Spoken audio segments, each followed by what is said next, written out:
They got problems on problems on problems on problems on problems on problems I solve them. I run through the money, the pressure be calling. Left on my blessings, I feel like I'm falling. The birdie is back, tell me I'm garbage. I'm going through something, that's why I ain't calling. Phone in progression, it's all that I wanted. The phone in affection, I summon and dub it. Cause they got problems on problems on problems on problems on problems on problems I solve them. I run through the money, the pressure be calling. Left on my blessings, I feel like I'm falling. The birdie is back, tell me I'm garbage. I'm going through something, that's why I ain't. You know what time it is. Actually, you don't, because usually I don't come on a Saturday. I'm usually here on a Friday, and it's usually Commanders Friday. But it is what it is. You're listening to the Urban Sports Scene, and welcome to our Washington Commanders versus Denver Broncos preview show. The Washington Commanders will be taking on the Broncos on Sunday Night Football. If you didn't know, primetime, another primetime game. I'm telling you, when I do all burgundy and gold everything, all burgundy and gold. Everything, I'd be exhausted on primetime games, bro. I will not lie to y'all. These primetime games have been kicking my butt. Like, and they bad now too. That's what makes it worse. I'm doing primetime games and this team ain't winning. That's what's blowing me too. But it is what it is. I'm gonna talk about that show tomorrow. We're gonna talk about that tomorrow on All Burgundy and Go everything. But before we dive into this game, we gotta knock out some logistics. Subscribe to our podcast on Spotify, Apple Podcasts, TuneIn, iHeartRadio, and other podcast platforms. Just search the Urban Sports Scene. You can check out our website, which is theurbansportscene.com. Make sure to subscribe to the Urban Sports Scene YouTube channel. If you're in the YouTube chat, we accept super chats. Super chats help us support the show. The super chats will be prioritized over all comments within the chat.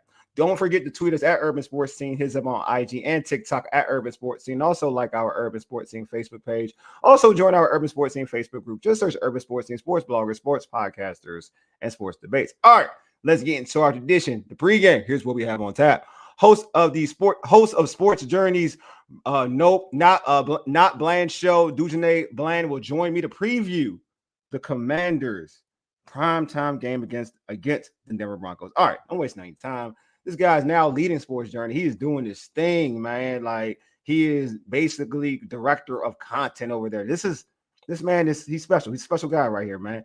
You got my guy Dujunnea. What's going on, Dujunnea? What's going on, brother? How you doing? How are you, man? You got a busy lifestyle now, man. You are now like basically running Sports Journey, man. How are you doing, bro?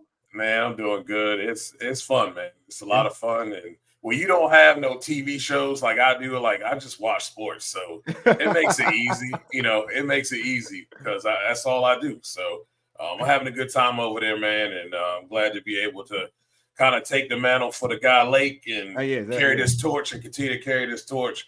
So, man, it's been a blessing. Yeah, you're doing an amazing job. Also, man, we both wrestling fans. So you gonna watch the Virus series tonight? Yeah, I'm gonna watch it. Y'all know what it is, man. It's a big old let's see all the stars, pull all the stars out, and get this thing going because we don't know what else to do. AEW put on a hell of a show, and we got to pull out all the stars because that's what we do when we see AEW put on a great show. I mean, I'm gonna be real. And everybody, if anybody knows, I love both brands. But if you had to tell me, I like probably WWE more. But I will say this though, like, isn't that a thing? I mean, AEW always puts out a good pay-per-view though. Like that's that's hard to match. They always put out a great pay-per-view. So I mean, to me, WWE should always try to be. If that's the case, they should always try to put their best game out there on pay-per-view. I agree. To me, it ain't been that good since WrestleMania 41. We've had some moments, but I agree. It really hasn't been that good. And it's kind of I'm starting to feel like TKO is part of the problem. I think it is. I think that's exactly what it is. They're looking at money, man. Yeah, that's going to kill you in the long run. Yeah. It's really bad, and you're not even giving people like LA Knight and other people that are calling to come up, Mello.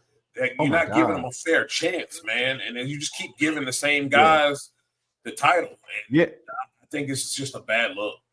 I mean, hopefully, I'm with you. I think that, they just giving the older dudes, but it's funny. Like, and I'm not mad at it, right? I'm not going to lie to you. I'm not mad at it because it depends on who those guys are. But LA Knight deserves a chance. And plus, he's an older dude, but he deserves, because he's so over, right? Yeah. But then you're looking at, like, on AEW, when people were mad at Samoa Joe for getting the belt, I was like, okay, this Samoa Joe, like, he can have the belt. Right, exactly.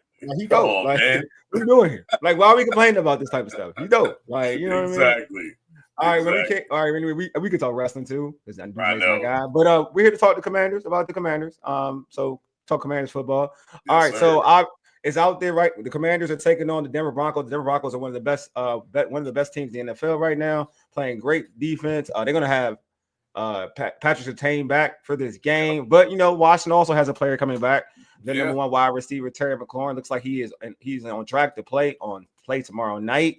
For you, how can Washington maximize Terry's return tomorrow?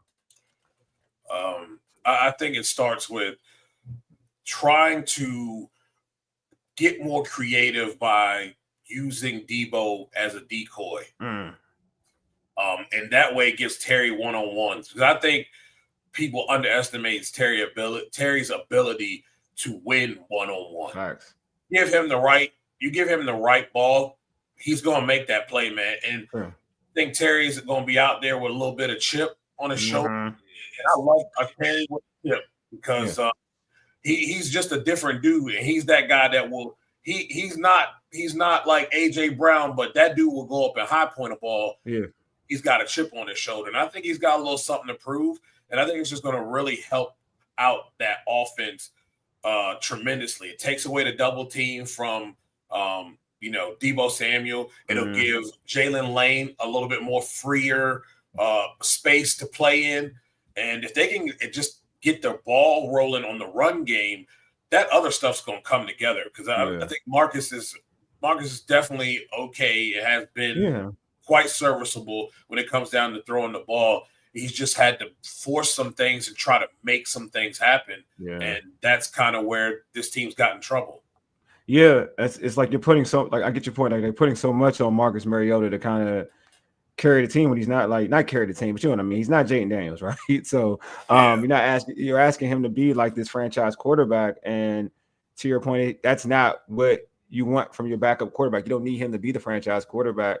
You're going to play a role, but having Terry back, I think is important. We saw a glimpse of it against against the Chiefs, right? Where he made big plays, and you're like, this is what we've been missing. You don't really notice it till you see a game like that, right? Yep. Because you see like Debo and see what Debo is bringing to the table. Debo has been a guy that I've liked. I think it's been a hit as a signing, in a trade. I think it's been a hit, but like you don't know.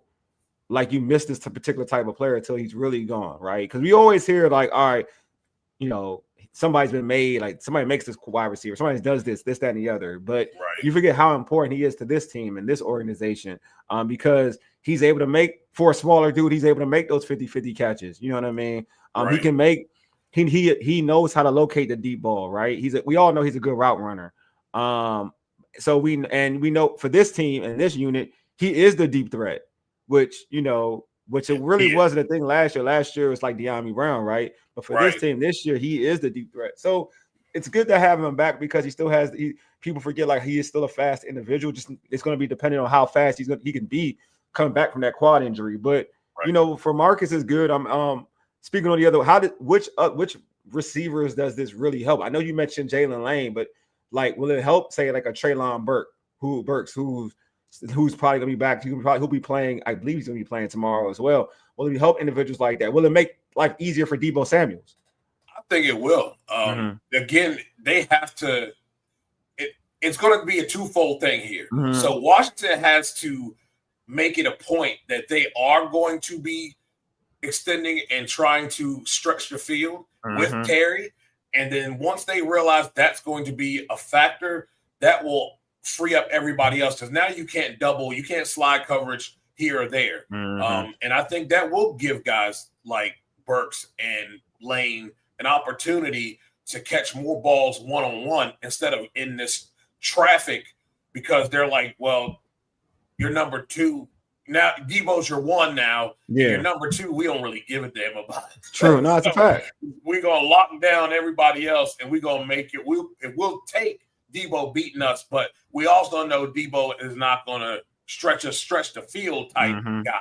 So now you're kind of limited. And I think this kind of opens things back up.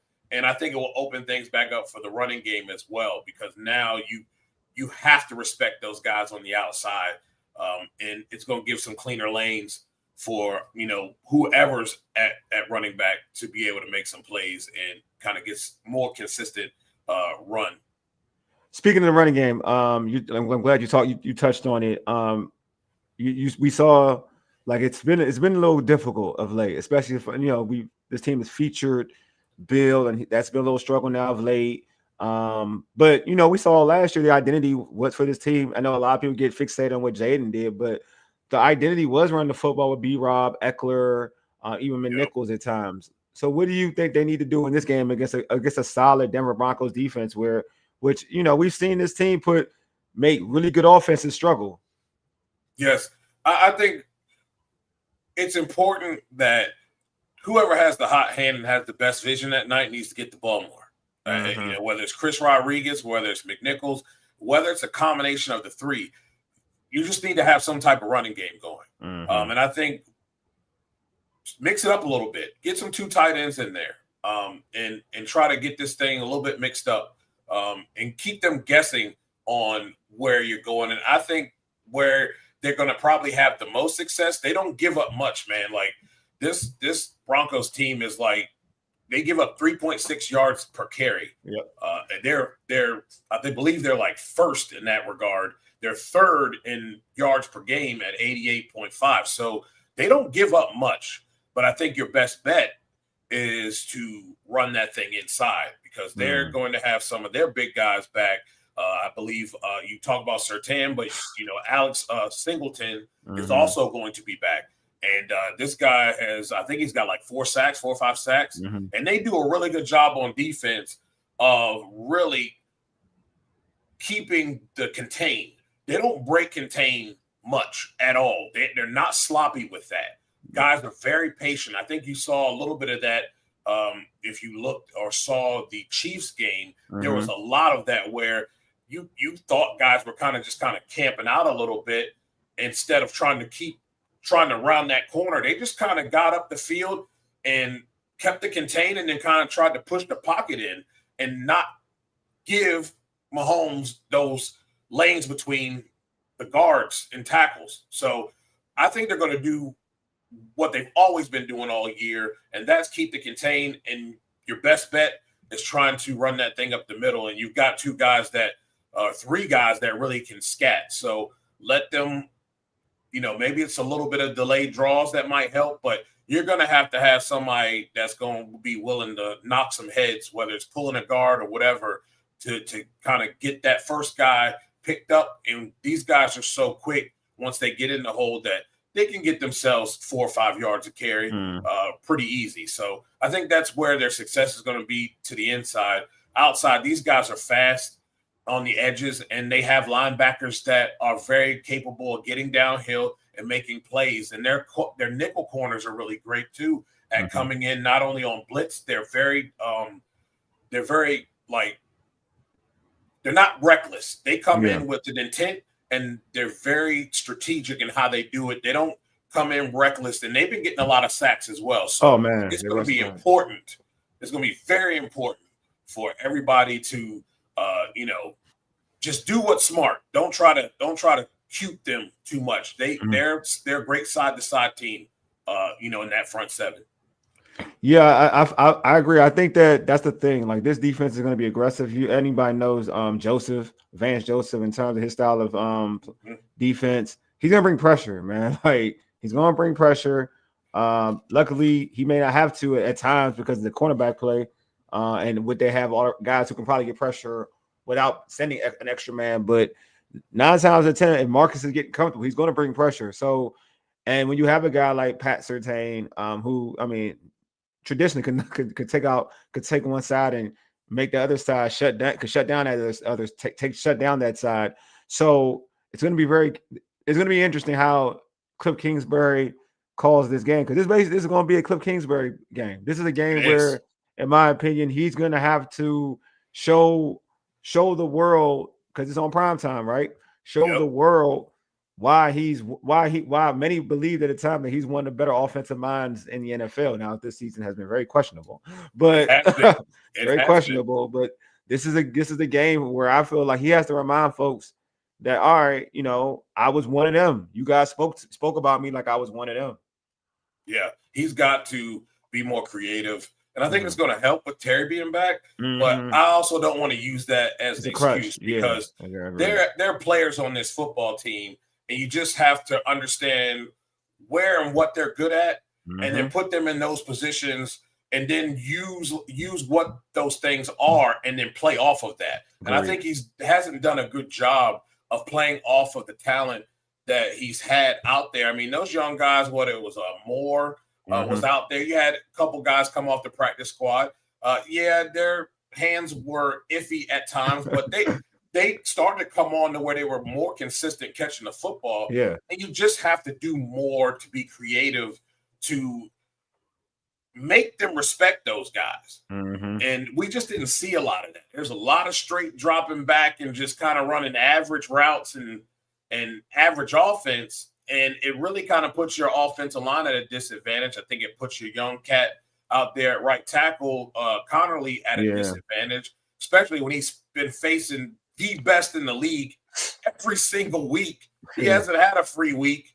And it just creates simplicity. They know where your guy's going to be, and they just begin to tee off on you.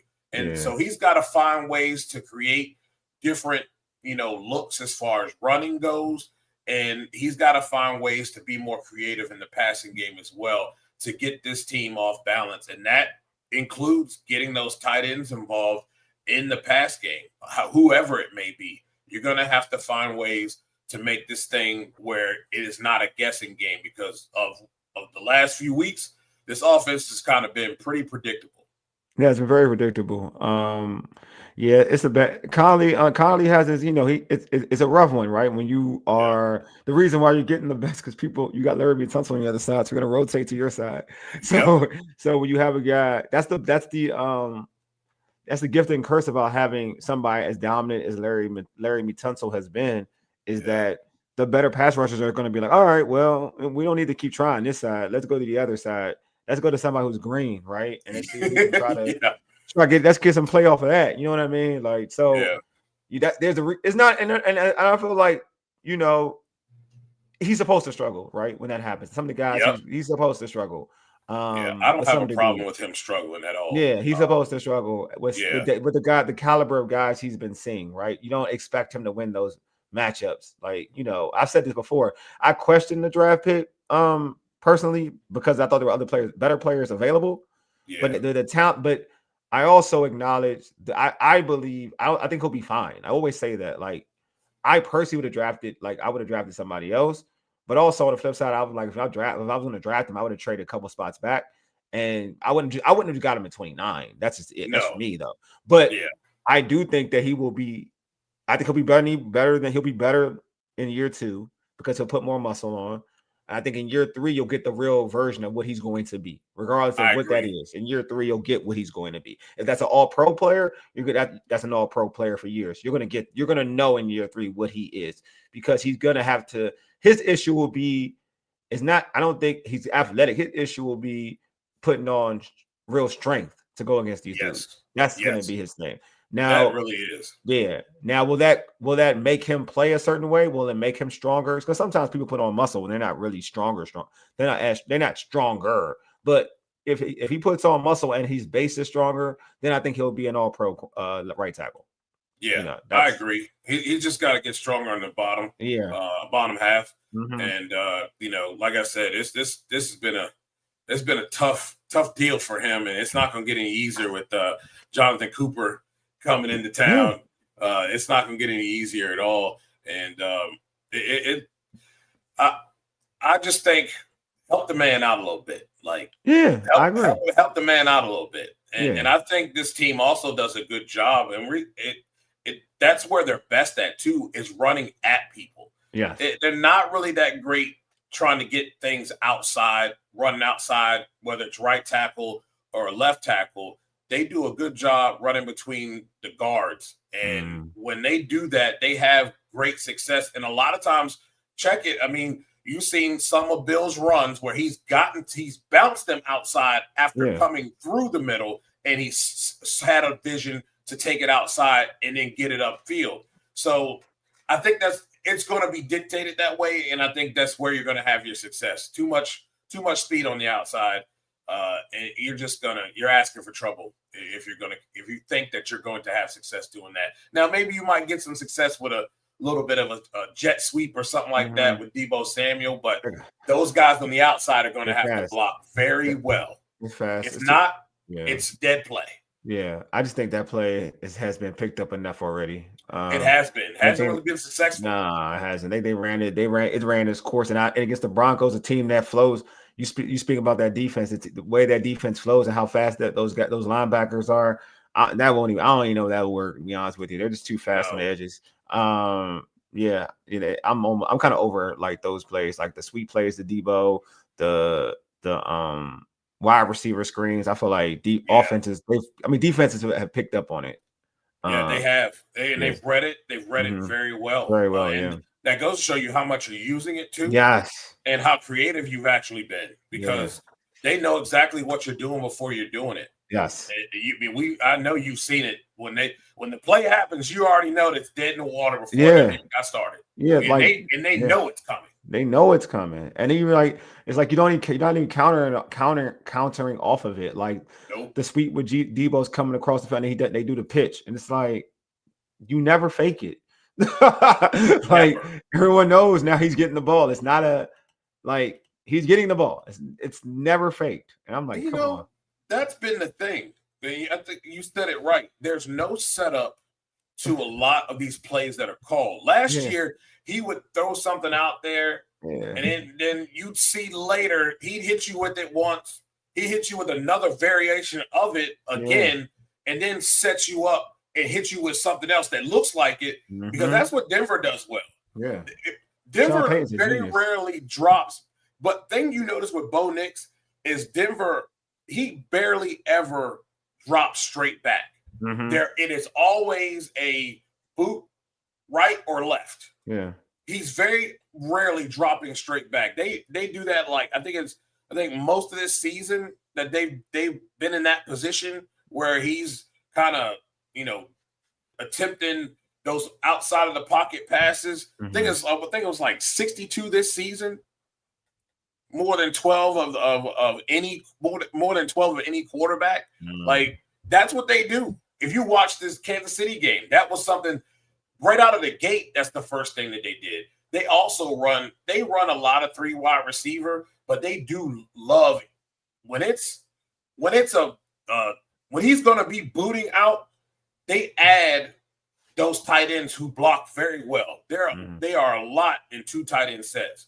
And when that happens, it's basically a max protect or guy chips, and then you might see that one tight end leak out, but it's either going to go short to JR or RJ, or they're going to try to hit a receiver right there in the flat on an out to the sideline, and they do it well. And it's not like they are a team that hits a lot of explosives. They will chip away at you, and then they test you. They get you thinking and sitting on those ins and outs and those shorts, and then they hit you with that boot again, and it's over the top. So they will test you. They will test you. They did it a lot against Kansas City. I think that was their last game before the bye week. They did a lot against Kansas City. I think the only thing that plays well, which it plays well if the defense does well, but we're going to get to that. Go ahead. We're going to get to that. It's they don't score a lot of points. Yeah. But they don't score a lot of points, but we give up a lot of points. Yeah, that's that's depending on the quality of defense they're seeing, right? Yeah. But yeah, speaking of defense, we saw what Dan Quinn did with the defense with the mob overseas in Spain. Looked a lot better. I don't care who. I don't care where you stand when it comes to Dan Quinn. It looked and this defensive staff. It looked better compared to what we've seen in the past. Yes. Which defense adjustments are essential to this? You talked about Bo Nix and Sean Payton. Which defensive adjustments are essential to disrupt Bo Nix and this offense? I think this team just needs to stop being. Nobody needs to be a hero. I think the biggest problem where this team's been caught out of position a lot is gap responsibility, especially in the front seven. Guys are trying to do too much. And I noticed something the last several weeks that I paid attention to defensively. Yeah. I saw a couple of the plays from Miami as well. Yeah. Why is it that the corner or the safety, you got a guy, they pull in a guard, you got the lead, you pull in a guard, and instead of shooting the gap, where there's a huge gap right there to take and meet the running back one-on-one, those guys run right to the guy that's the lead block and run right to him. And then it's like, okay, you're picked up. You could have easily gotten past that big guy. That dude ain't agile enough when he's coming up the sideline or near that side, and you're coming from out of the middle of the field. You can jet right past him to get to the running back, but you run right to the lead blocker. So now you're taken out of the play, and now it's, the linebackers are already out of the way. They've been picked up, so it's one guy to beat. I don't understand why guys are running right to a blocker when they are free. It's not like you're getting caught up at the line of scrimmage. You're coming from out of midfield to go get that. Go get the ball carrier. Don't go to the blocker and get picked up or get blown up. And now what would have been maybe 5 yards is now 15. So they've got to be willing and able to go after and have that mentality to go after the ball carrier and flock to that ball carrier. But they also can't be heroes and flee what your job is and leave major gaps where you're going untouched to 5 yards. You know what happens when you go untouched to 5 yards. You automatically getting 15. Yeah, 15 automatic. Even 15. And with this defense, it's probably more because the tackling sucked too. It sucked too. Hey, oh yeah, what's going on, Burgundy and Gopher? Hey, what's good? Says the quarterback is using outside contain. But this is not even the outside corner. This is like the nickel guy. When they play a lot of nickel, this is the nickel guy. He is free. He's not even on the outside. He's actually towards like the slot receiver would be. And instead of him going towards the back, he goes right towards the blocker. And I have seen other teams do it too, but no one more than Washington does this. And it's like, this guy's free. Why are we doing that? You're allowing yourself to be picked up. So I don't necessarily understand that bit at all. But this team played better, no matter what anybody says. That defense played better with Dan Quinn calling the plays. And again, this was never Dan Quinn's style right here. I think we all know that. In Dallas, he didn't have exceptional corners in Dallas, but he had guys who he moved around, and they always played downhill. Yeah, that was the thing. They always played with their eyes to the quarterback. That's true. And you have more success that way. But he also didn't misuse guys either, like we saw as well. So if they can keep their responsibilities and do your job, and most importantly, tackle. I'm tired of seeing people lowering shoulders. Look, man, they NFL players too. Like, this ain't high school, bro. You not lowering a shoulder on a guy and just going to knock a guy down. That you're going to get blowed up is what's going to happen. You're going to be a highlight reel is what's going to happen. So wrap a guy up and take him down. Like, it's ridiculous. Yeah, he says he is correct in trying to shoot the gap. It's solved one. It's solved one of my. I guess it's one of my biggest complaints as well. Yeah. George, what's going on, George? Says, well, Dujunnea hoping for a good performance from Terry and the Commanders being competitive against the Broncos. Yeah, we all do. Hoping that. Yeah, we all hoping that, man. We all hoping that. Yeah, that's one of my complaints. I mean, I want your thoughts on this. I do think he's playing well. But also, it kind of proved my point that folks were like blaming individuals who it wasn't their fault. Like Jonathan Allen was getting a lot of blame last year about them not being able to stop the run or whatever. But I kind of like this year kind of proved my point that he wasn't the problem. Because Kinlaw is out there and Kinlaw has flashed. So it's no knock on Kinlaw. Kinlaw has flashed. Right. Period. So, like against Miami, he made some plays on the outside. I mean, on goal line plays. So Kinlaw's not a knock on Kinlaw, but like your thoughts on this run defense. Like, what is the issue? Because it's been 2 years now going, and even with Dan Quinn taking over, Miami still was able to do whatever against on the ground. So what is this issue? What is the issue in terms of their run defense? They're getting manhandled up front. Mm-hmm.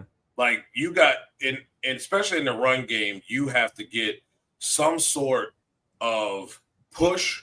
And when they do get push, it's so reckless. I appreciate it, man. Thank you so much. I really do appreciate that. Mm-hmm. When they do get push, they're reckless. Yeah. They blow right by a guy. Yeah. You know what I mean? Like there's no control. You blow in, and what ends up happening too, they bait this defense into this too. Mm-hmm. So they'll have an opportunity where you might see them get pressure and they make a sack. Mm-hmm. Well, they'll give you the same look that looks like they're going to go pass again, and they give you a run. Well, what do our guys do? They bum rushing up the field with no control, and next thing you know, the head's turning and the back's gone. Now he's at the second level, and Luvu, be honest, and that was a great point. Luvu and Wagner just haven't been, especially Luvu, not been that great. Yeah. As far as once that running back gets to their level, they haven't been great at bringing guys down. Yeah. And the tackling in that front seven has really been a detriment to them being able to have any type of success of slowing down that run. I mean, 4.7 yards a carry is not good at all. And they are dead last in both yards per carry. And I believe it's yards per game as well. They're dead last in both of those. And 4.7, y'all can do the math. If I hand it off twice, I'm darn near close to a first down, if not a first down. So you're not doing too much in that regard. What they did do with Miami was there was a lot of bend, but there wasn't a lot of break. And they did a good job within the red zone of keeping them out of the end zone. But you got to be able at some point, and I felt like they did in Miami. They gave the offense a couple opportunities. Oh, definitely. To be able to win that game, and the offense pissed down their leg. Yeah. And so at some point, both units have got to be able to complement each other. But it definitely comes down to the linebackers playing better, being more sound, and they have to be more controlled with their rush. And the guys up front have to be able to make a tackle and disengage and be able to get off of their blocker, because I don't think they do a good job of that as well. Like once they get caught up, and if they have to go and try to make a play on the run, they're just, I mean, they're locked down, they're chained up, can't get out.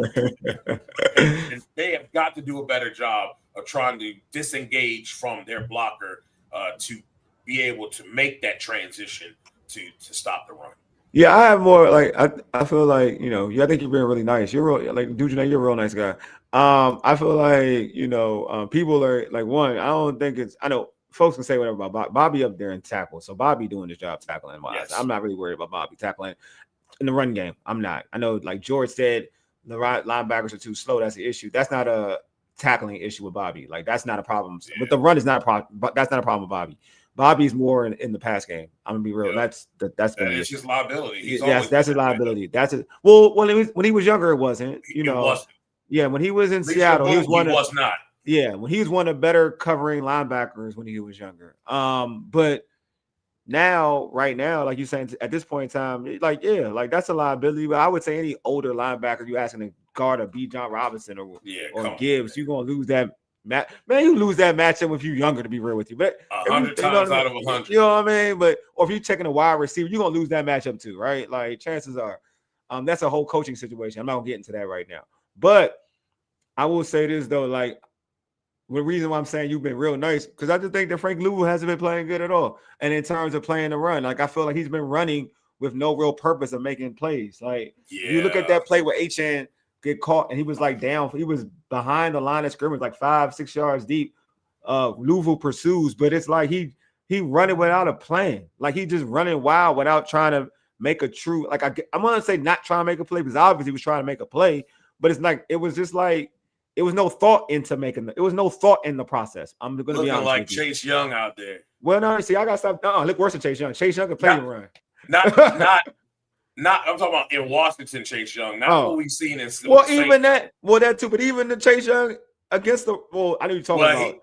But this is worse though. I ain't gonna lie, this is worse though. This is worse. Yeah, it is worse. You're right though. I know what you're talking about. Like, just let him run by you. He looks lost, man. That's what I'm saying. Like, you're right. I know what you're talking about now. Like, yeah, but this is like he is lost.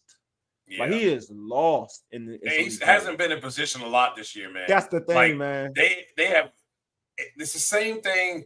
It's the same thing what they were doing with Marshawn, and a lot of that was not his fault because they're not playing him. They were not playing him how they played him with New Orleans. Mm-hmm. I don't know why you don't do that. I mean, good coaches understand what their players do well, and you put them in the best position to be successful. And they are going at him. And Frankie was a disruptor and everyone's behind last year. Yes. And he is a non-factor this year. Man, he is so It's wild. The drop-off is wild. Difference, man. The drop-off is wild. And it's noticeable. Yeah. It is very noticeable. He is a non-factor. It's like Oos is not Oos. No, he is not Oosing. He ain't oosing.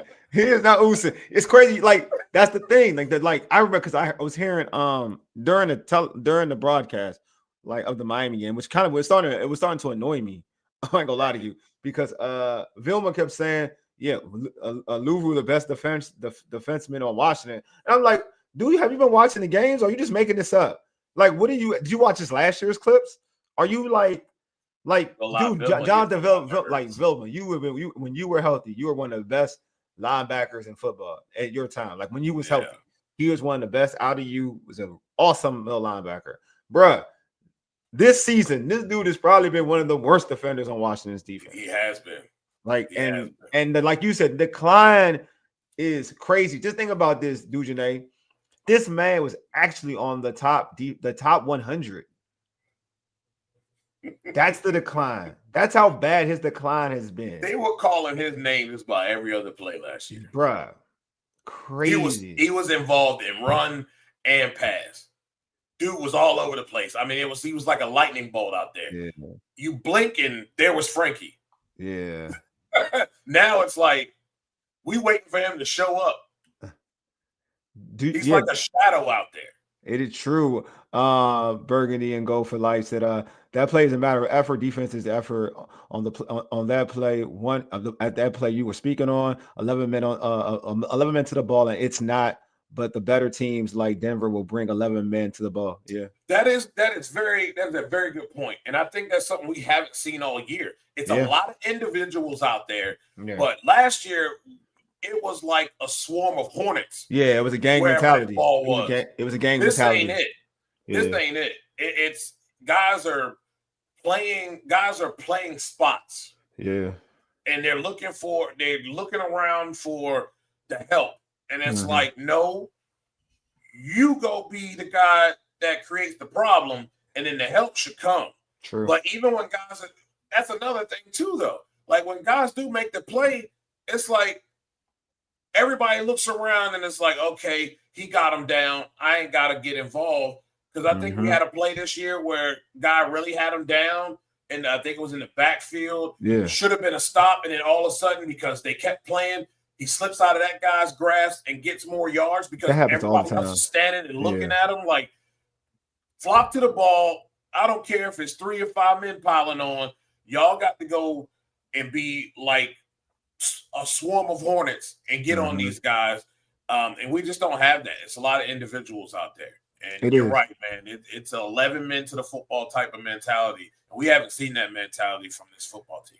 Man, we haven't seen it in a while. And I mean, I felt like we did see it on. I thought we saw it more in Spain. That's why I was mad at that one play.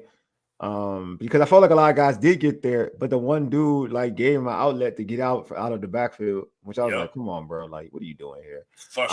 It was so frustrating because that's the disappointing part of it, is because which to your point, Dujunnea, it's like, dude, last year, like you were smacking dudes, man. Like you were smacking dudes, creating turnovers, creating havoc. Do you feel like, and this is a question about Louvu, do you feel like Louvu lost some confidence? Did he play like like a man that's not confident in his A ability lot of anymore? guys lost confidence. Yeah. But I also think it's what they've been asking him to do all year. You saw Marshawn lose confidence. Yes. You even saw, I think you even saw Mikey lose a little Oh, bit I of definitely confidence. said, like, yeah, I definitely. I think he played a little better.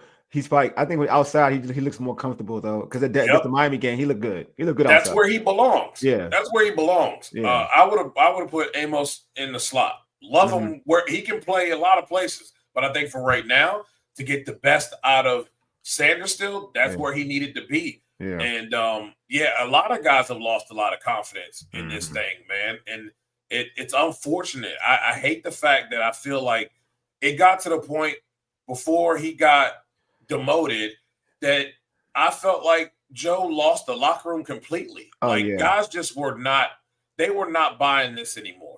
And it wasn't just that game, that final game that was straw.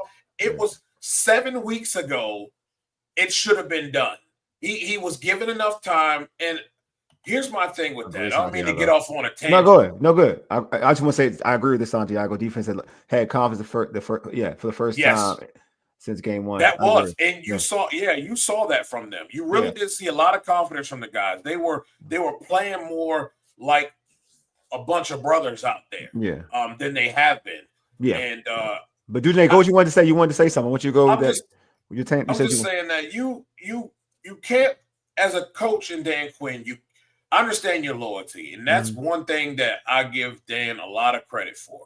But this is called the league of not for long for a reason. And you, as we all know, if you're a manager of people and you have a guy that's performing piss poor and really is a liability to the squad, and you just going to continue to let this go on, your manager going to have something to say to you about that. And if the performance continues, you going to get written up. It ain't them. They going to get theirs. They already know they performing poorly, but you're going to get written up now. And you lose jobs by doing that. Facts. Okay? And because at the end of the day, they're looking at you. You're the head coach. You're the one managing these individuals that you have put and allowed to be in place. And when they're not performing well, especially with what the team did last year, I feel like Josh and company are being very patient because this was unacceptable for it to last this long. And it should have been nipped in the bud 7 weeks ago. And you might have seen a different outcome, and they may have a few more wins on their docket. Will the struggles be there for what this team is dealing with? They basically dealing with an injury pandemic. I mean, yes. But I think this team played some games where they scored enough points, and the defense was just absolutely atrocious. How many times can you watch your guy put people in positions that are just not helping them be the best player that they can be? You're making them look like you're making Adam Peters look like an idiot for bringing some of these guys in because it's the way you're playing. So I think if there was a change early, and I think Dan Quinn needs to be more of an asshole in that regard.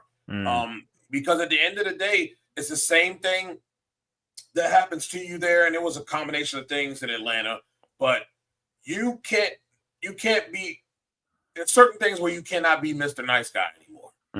Because at the end of the day, this is all going to fall at your lap. You continuing to do things like this, and they're watching this, and you are the head.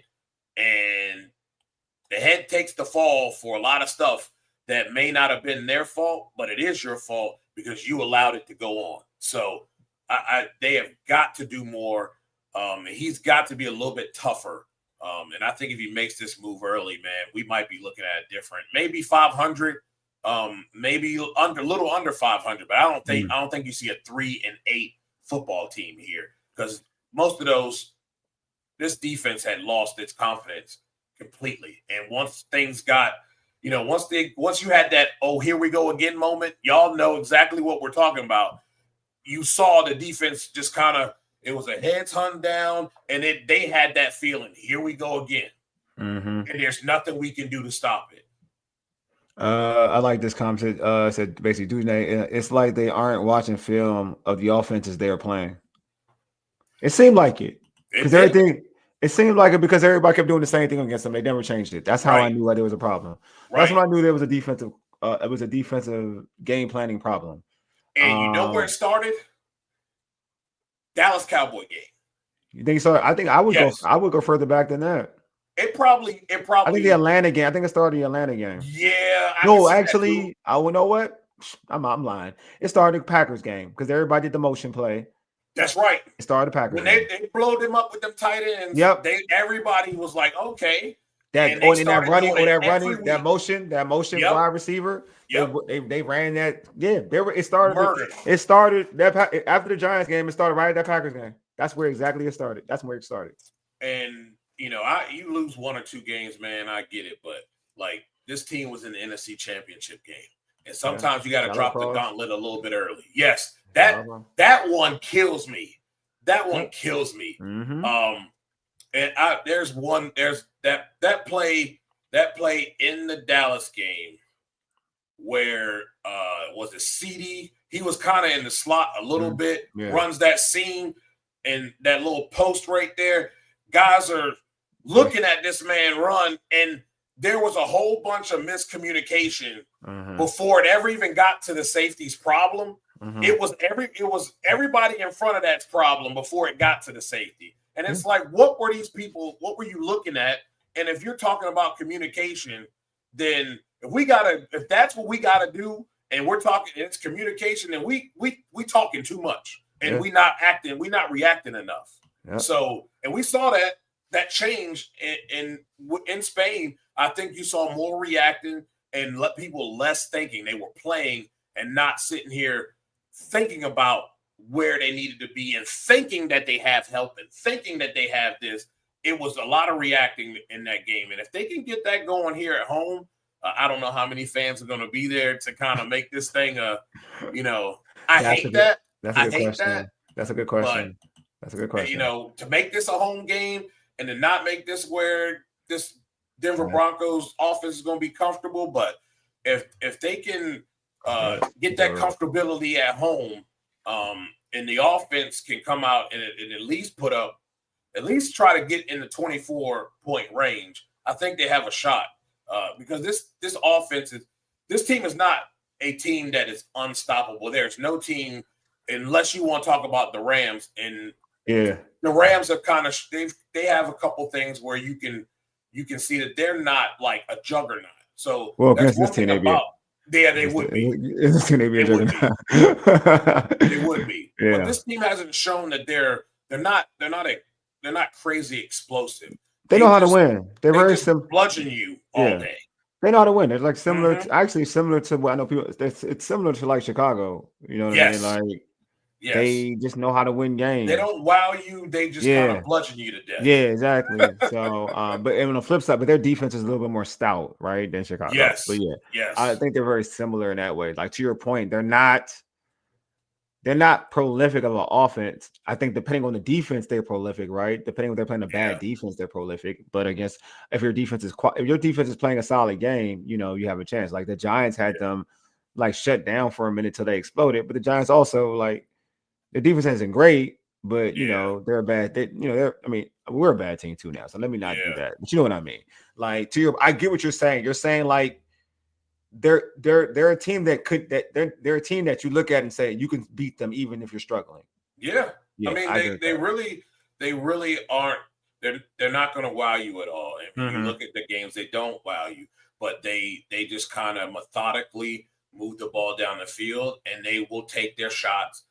They will take their shots deep to either will connect, or they will take their shots deep to make you respect it. Yes. So that they can still get those things to the outs. Those little things that they like to run to get the ball in the middle of the field. They also like to get the running back out.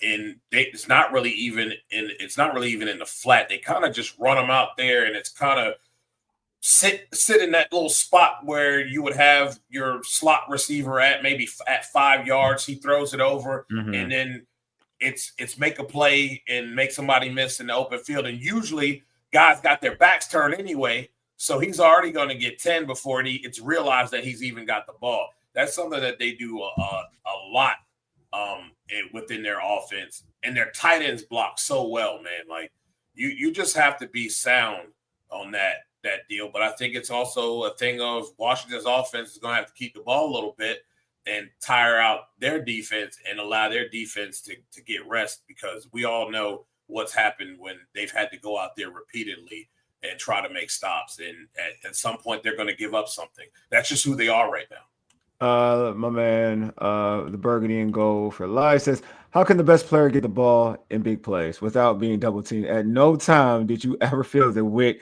took away the best players of the other team. Bruh, I've been saying this for a while, bro. Like, that's what bothered me about him. Like, there was no attempt. I felt like there was no double on the best player. Like, no, the best player played against Washington, they got work.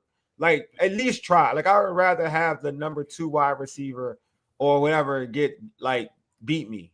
Right. There's no way that the best player, like, unless you like, obviously some players you just can't stop. I'm not going to act like you can stop even in a double team, right? But I didn't see a play where, like, oh, if it's a wide receiver, this dude was one-on-one with the corner. Like, no, I don't want no, that shouldn't be a thing. No.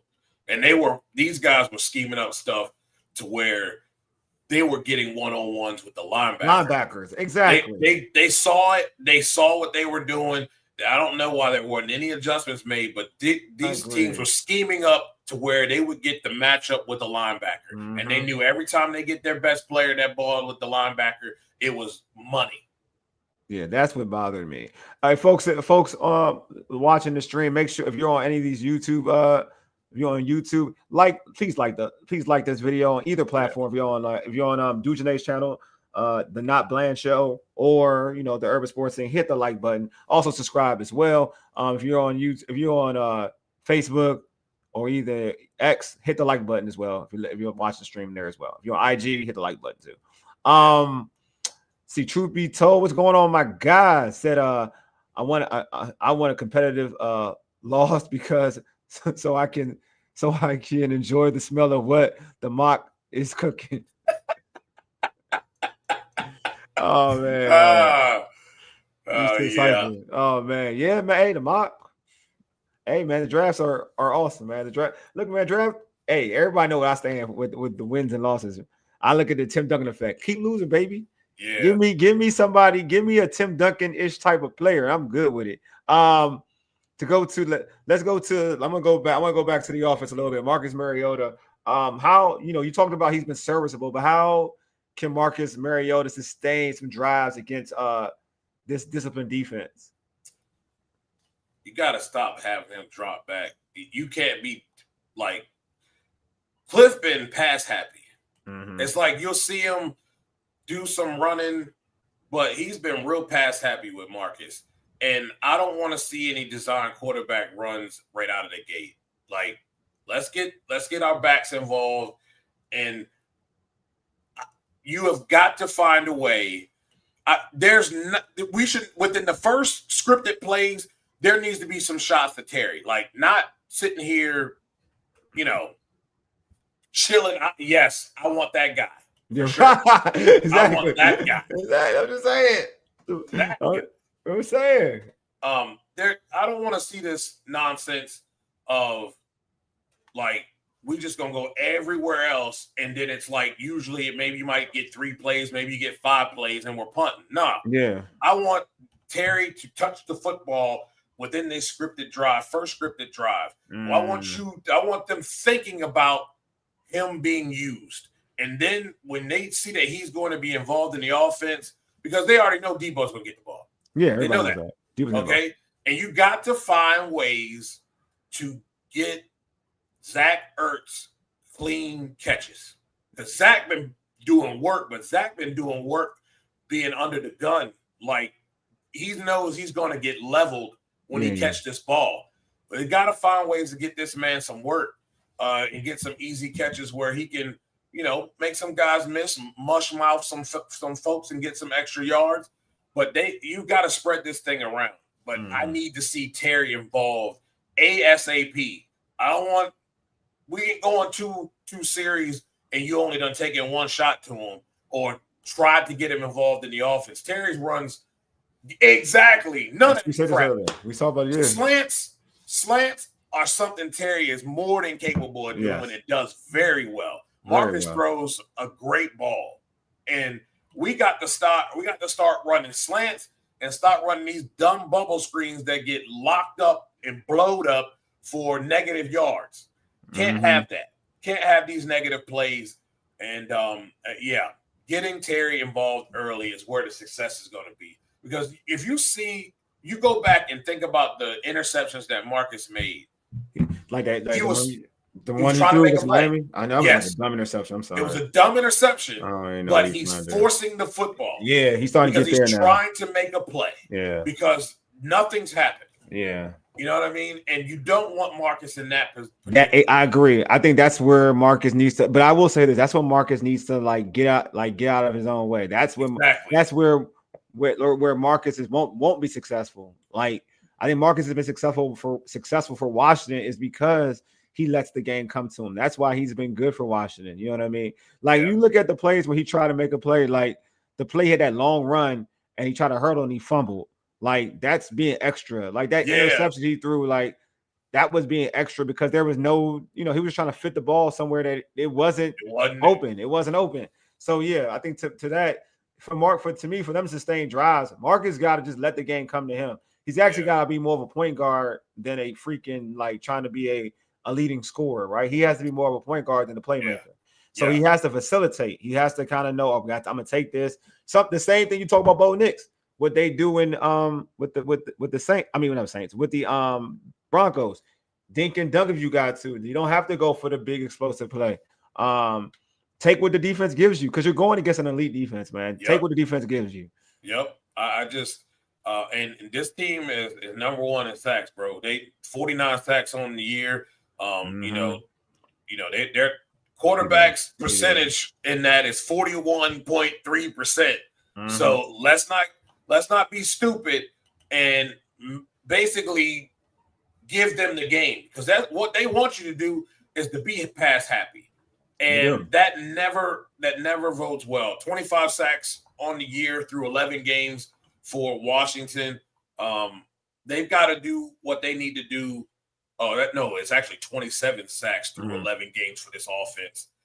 They've got to do what they need to do to help their guy Connerly to not get teed off on and to be some creative to slow these guys down and make them think about it a little bit because this front four does an excellent job. They're not going to give you much when it comes down to lanes in running this football. They are not reckless rushers. They contain very well. So you're going to have to put in the work as an offensive coordinator to get these guys flowing. And, we've seen it in games with their previous game here with the Chiefs. There were times where they were able to get work. And, but at the end of the day, that's because you're putting in the work in running the football and keeping things balanced and not just allowing them to just know that, hey, you're going to be passing the ball and we're just going to tee off. Too many times this year, Cliff Kingsbury, early in games, when the game is still in hand, goes to a play calling system that acts like you're down 21 points. It's like, bro, we down 10 or we only down 7. You got 3 on the board. This is still a game. It's only in the second quarter. What we doing? If you we gonna come out and just throw it all over the yard on the series, go 3 and out, and then be like, hey, can you try to save us? No, you put them at a disadvantage. Why put them somewhere where you know that this is not where this defense has been good at? So do your job as the offensive coordinator and help your defense out a little bit.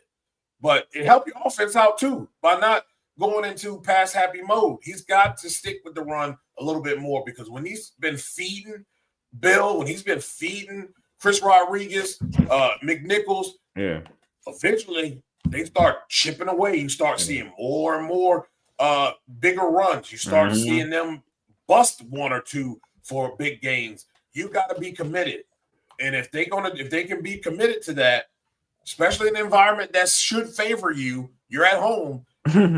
No excuses. Like, need to be committed to this run against this defense. you better be committed to this run. It's going to be a long, long, long night. Will Harris it looks like Will Harris will be Yes. playing tomorrow as well. You talked about communication. This has always been a thing I've heard about. Like Will Harris is needed back because of communication, safety play. I am kind of excited to see Will Harris because I feel like the body of work doesn't dictate for me to know what Will Harris is or not. He got hurt in the Vegas game. Am I correct? I believe that was the Vegas He game. got hurt in the Vegas game, and the only game I know of substance that he really played well, like we talking about played well, because everybody played bad against the Packers. The Packers was doing work. Was the Giants game. So I don't get into and the Giants. That was Russ as the quarterback, and that it is what it is. I'm sorry, I'm not going to like. I'm not giving anybody flowers for what happened against Russ. So we're gonna get to see him. I think it will be good to see what he's really capable of. Because again, I get a lot of people talking about like he's a difference maker, and for me, it's like I ain't all the way there personally. He hasn't shown that in Washington. Yeah, with New Orleans, he definitely was a difference maker. Okay. In New Orleans, I thought he made great plays on the football. In the passing game. Me too. I thought he was okay. Great interceptions made. He's a solid tackler as well. He's a good tackler. And a physical guy. At his position. But you saw flashes here and there of that, but you never really saw that. But I don't know if we can. I don't know if we can judge a lot of these guys on what we saw in the first 7 to 8 to 10 weeks because it was very, very generic defense that I don't know whether you're adding complicated schemes within it, but it wasn't working and nobody looked good within that defense that Joe Witt was calling. I mean, he was saying all the right things, but that was boo-boo on the field. That was trash. I'm interested to see it again. I'm really excited. Like to your point, I did see good things from him. So I'm not acting like I didn't see good things from him. I was impressed with some of how he played certain plays, certain passes, like in terms of one-on-one coverage. I thought he was really good. Against it was a tight end. I forgot which tight end it was, but he played. It was against the Packers actually. Yeah, against the Packers. And the red. I want to say it was the red zone, and he like tipped the ball away. I think he does have good coverage skills. I don't know. Again, I don't know because I wasn't against what Reeves did in coverage. I like what Reeves was doing in coverage. But I'm also biased. I like Reeves a lot. But we'll see. I'm interested to see what he's gonna bring to the defense. Yeah, because you always hear like he had the mic, like he had the mic, he had the mic. He was the one that he had the headset, like right. Yeah, he was the one making the calls and whatnot. So we're gonna get to see. We're gonna see like if that was a big thing. Like Dexter Manley says, not consistently. Not consistently. I know, right? I'm trying to figure it out, like, because I don't look at Will Harris as like, there's certain players when you're missing a player, you're like, oh man, that dude's a difference maker. You know what I'm saying? Like, there's levels to it, right? Like, at times you can say this year Reeves has outplayed him. I mean, that's just being honest. I mean, I thought Reeves has played good. Like, I don't think he's bad. He's outplayed Martin. Like, if I had to pick between the two, the guy who needs to be benched, it'd be Quan. And I like Quan a lot. But Quan would be the one that needs to be benched because Quan hasn't played well. No. So, like, if I had to say what, but I hear the argument all the time, like, well, Quan's struggling because he doesn't have Will Harris out there. And I'm like, all right. But we'll see. Like, we'll see. Yeah, because the guy, I don't look at Will Harris like he's like Kyle Hamilton for the Ravens. Right, I don't look at him that way. He's not that type of player for me to feel like, we're missing Will Harris. We're missing one of them. We don't know that. We don't know that. And I think the body of work says that he's solid, he's good, but he's not that player. You know what I'm saying? Like to be look at the contract you signed him to. It lets you know that he's not that player. Right, exactly. You know what I'm saying? Like, you saw he had potential, and that's what the contract dictates. Yeah, you know what I mean? Like, it's to your point. Like when you missing the Terry McLaurin, you're like, all right, because that was your number one wide receiver, right? Right. So you do believe that or if you're missing Jaden, you should struggle. Like theoretically, you should struggle. Will Harris, I'm not going to be like, we're missing Will Harris. That's why we suck on defense. Yeah, like, I can't say that. I can't say that. I like what he did with New Orleans, but that's New Orleans. Yeah, here we can't say that. We haven't seen enough of that yet. Yeah, and we'll see how it works out. But I'm just like, that's to your point, Dujunnea. Like, yeah, I gotta yeah, that like we can only assess them off of after with the Dan Quinn calling plays. Yes. You know what I I'm saying? think this is where we get some true looks at some of the guys that are out here. And honestly, I like to see more of the young guys get some opportunities. And what do you have to lose? You're 3-8. You're basically playing for a draft pick now. Yep. You know, I understand you want to finish positive and finish on an upswing as we close the season out, but you know, let's see what you got. You know what I mean? You got to start thinking of, you are thinking about next year now. You got to start seeing what you have out there, with offense and defense, and who's going to be retained and who's not. You know what I mean? And that's really what it boils down to. I also think that, you know, what we've seen earlier, like we got Vaughn, and Vaughn is still that dude to be able to get, you know, pass rush, whatever. And he was barely used with Joe Witt. And it was an obvious downs when he was used. Like everybody knew what he was in there for, and they prepared for it. So, and he still has a pretty good bit of sacks for the year, though.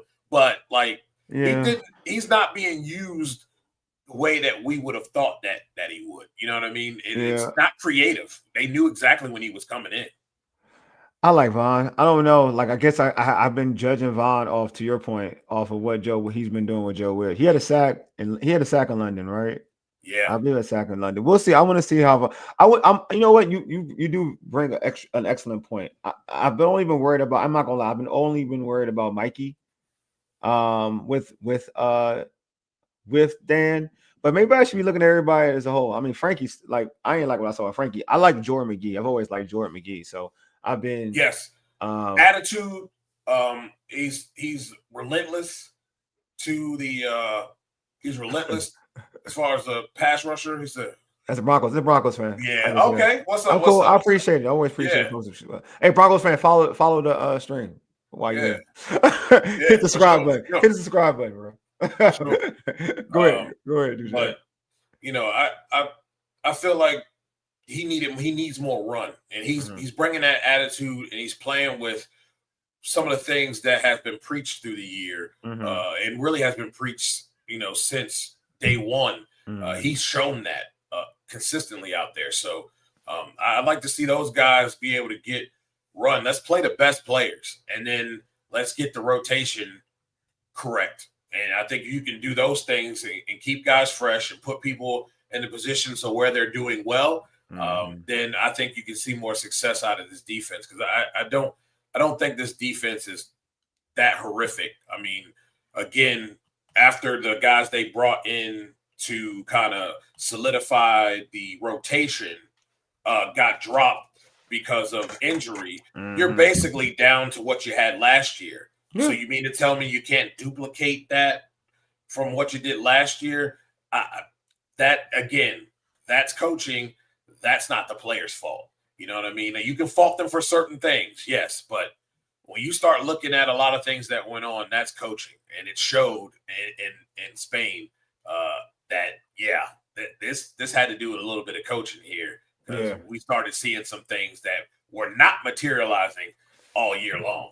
Look, I said this last season. I had questions about Dude in last season, and carried over this year. I thought, again, I had more of an issue with, you know, he got demoted. I mean, he's been demoted, so I'm not trying to pour on the individual, but I had more of an issue where all this talking bravado, like you are one of them as a defensive coordinator, and your team is one of the worst against the run, period. And against the pass, and the reason why you're not bad against the pass is because everybody knows they can run on you. Therefore, they don't need to throw the football. So when they did decide to throw the football, like you saw the Eagles game, the Eagles did some work. The Lions, even though we had like a bunch of turnovers in that playoff game, they still had a bunch of yards in the pass and in the run. I mean, on the run, they were killing Gibbs. They kept running Gibbs, would have lost that game. I am a believer in that. It was Ben Johnson who lost that game. Yeah, facts. So I don't think, like last year, I didn't believe in this team, this defense last year in terms of the play calling. Like, you know, I thought players made plays. We are below last year in Spain. We played better. Yeah, I actually thought in Spain that was just awesome. I wrote, like, The pass, it was good against in Spain. I mean, obviously, I still had issues against that run defense is like bad to me. I don't know what, but The I'm gonna be tackling is fair. just Well, horrific, to man. be fair, Dan Quinn's run defense his last year in Dallas was bad. To be That's fair, true. That's true because they dominated a lot on. They were able to get pressure with their front seven, which yeah, kept the corners that yeah, weren't great. They did not have great corners or yeah, but safeties, yeah, I but agree with they you. didn't have to cover as long. Yeah, But they did. You could gash them with the you run. could gash him with the run, but you're You right could. though. But that's always, but to your point, Dujunnea, that's always been Dan Quinn's strength is that's the secondary part of it, right? Yeah. Seattle, Atlanta. It was good in Atlanta too. People want to talk Yeah. about Atlanta was solid. His strength has always been all right, I'm gonna get off the field third and long. My cover two or cover three, I think it was cover three they run, or cover three or cover four, will be okay in the system. Yep. You know what I mean? So yeah, man, I'm with you. I do think that you're gonna see you're gonna see better play from this defense. And this is a good point to Burgundy and go for Payne wasn't out there too. So Yeah. we'll see. Maybe that will make a difference for this That's right. this He was Denver game. suspended for that game. Yeah, so maybe that'll make a difference. Didn't agree with that. Yeah. Oh my God, don't get me started on that one. So for your Dujunnea, give me your keys for the Commanders to kind of pull off this upset, because it will be upset if they win. That's not Definitely will be. Yeah. Offensively, maintain your balance and make sure that we're getting Terry involved. Mm-hmm. Those two things are going to be key offensively, because I think, the slander with Terry, there's certain things I don't agree with Terry, but the slander when it comes down to who he is as a player, fans been y'all been ridiculous on that. Oh, they've been horrible, bro. It's disrespectful. It's very disrespectful, man. I'm serious. It's been. Let's cut the bubble screens out. Let's get Terry involved. I want to see Terry first play. If you're gonna run the ball, first pass play needs to be Terry, put foot in the ground, quick slant, get something, boom.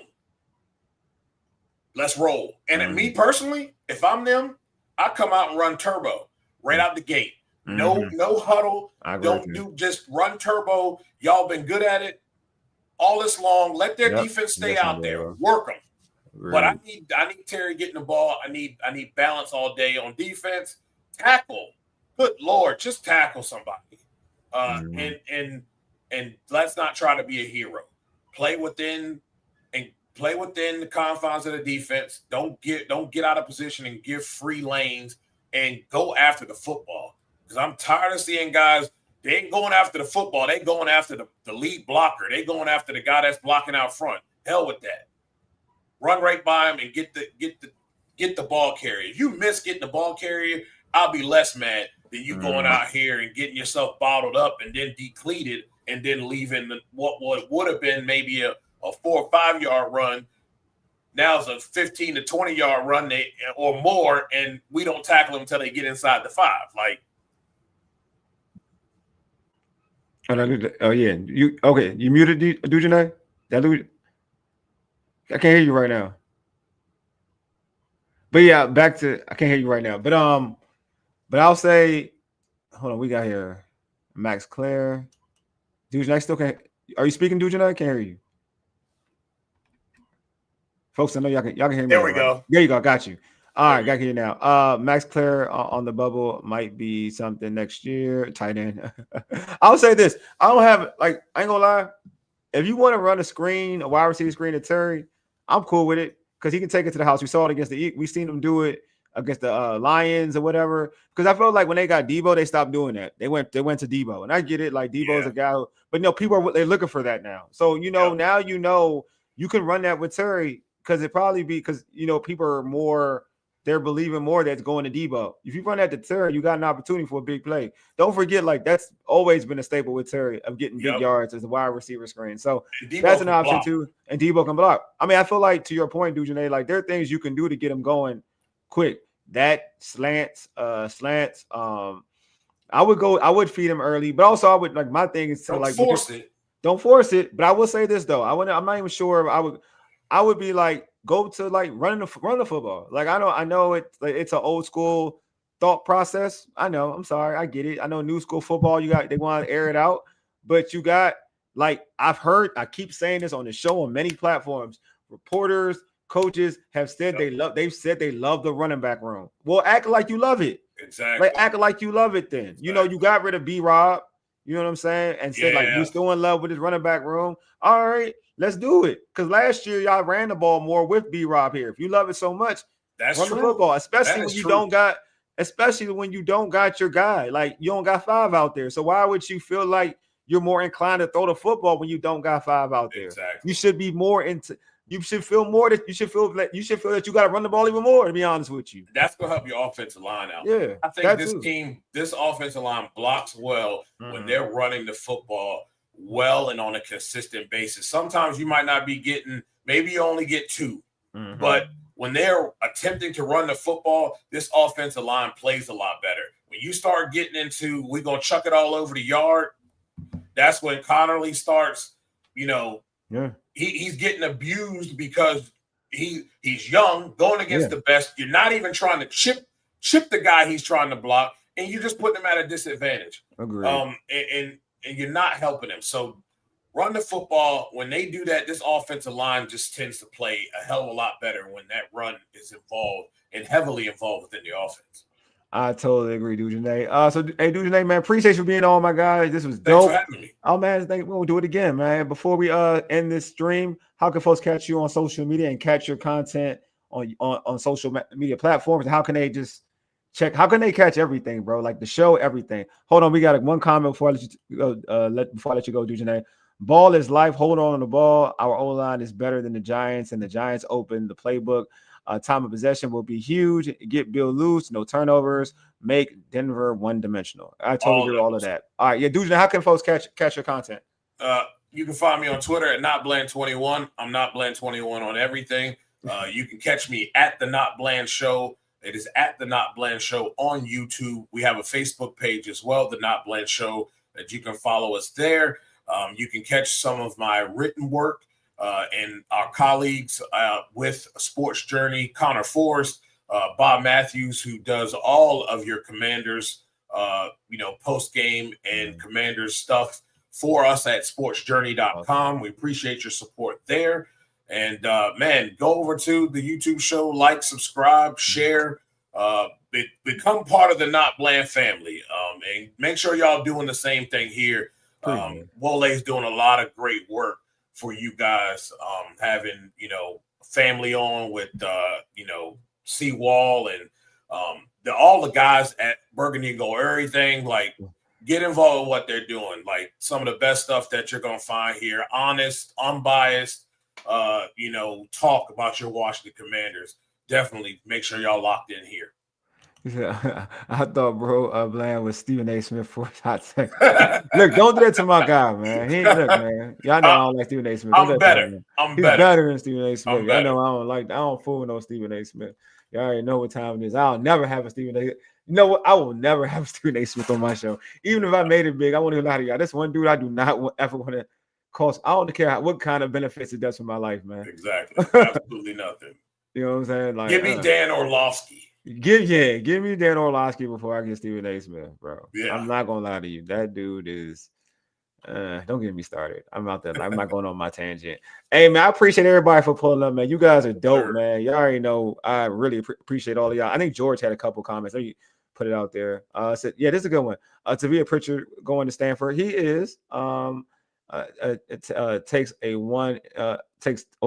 an internal candidate for OC if Cliff leaves. Yeah, I mean they say Blau. I don't think Cliff can leave now. Oh, I think Cliff can leave. You're right, because there's always somebody that's willing to be desperate. I agree. Al Harris was really the guy. Yeah, but defense, Jerry Jones was like, "You already done stole enough from me. Yeah. We ain't letting that." Well, Jerry Jones, Jerry, he's out now. He's in Chicago, so yes, sir. They're allowed to get him because he'll be a move up. Because right now, I think he's still a DB coach. He can be the defensive coordinator here. So I do think that is that there is an opportunity there in terms of. I actually think it's a sign that Cliff's going to go. Actually, I kind of think it's a sign he's going to leave. But that's me though. I could be wrong. I have a feeling that Washington will be if he is fired. I know somebody told me there's talks that they're not trying to fire Mike McDaniels in Miami, but I do think if he is fired, I can see him coming to Washington. I can really see it.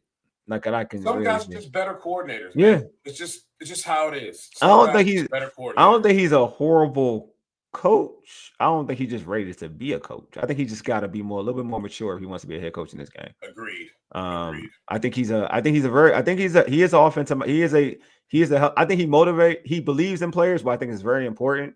I do think he motivates because his belief helps players play better. So I do think he does have that knack for him to be a head coach. Yeah. But I do think he has a little bit more maturing. I think Cliff needs to go to Miami if he's going to go somewhere. I think Cliff needs to go to college. Yeah, that ain't bad either. I don't think, to your point, Dujunnea, I don't think a pro team is going to want him. I do agree with that. I think a college team would want Cliff though. I think you have teams out there. Ole Miss, maybe Florida. Florida, Ole Miss, LSU, Penn State if they wanted them. Like they're dudes. I forgot about Penn State. They're like Cliff has a brand of football that is popular. His brand of football is popular, and he can always say, "I've coached Jaden Daniels. I've coached some like Caleb Williams. I've coached the guys, Patrick Mahomes. I've coached all these dudes." He has that. He has that in his back. Like if he want to get a top quarterback, and to your point, if he want to go LSU or Florida, where just your backyard is hella talented. Exactly. You know what I'm saying? So. And Cliff wants to be a head coach. That is a thing. Like, he definitely wants to do that. He wants to be a head coach. I just don't think that an NFL team right now would want him. So if his goal is to be in the NFL, then he'll stay. He can stay as the offensive coordinator. If his goal is just to be a head coach somewhere, then he can go to college. You're gonna make more money in college. Anyway. Hey, there you go. And that's the thing too. He'll make more money in college right now. Even if you're not successful, they still got to pay you out. So you gonna have big contracts, man. There you go. Yeah, the money is there. Yeah, the money is there. All right, folks, man. Appreciate y'all pulling up. I appreciate Dujunnea, man. He was dope. Anyway, you've been listening to the Urban Sports Scene for ages. Yeti deuces. We are out. Peace.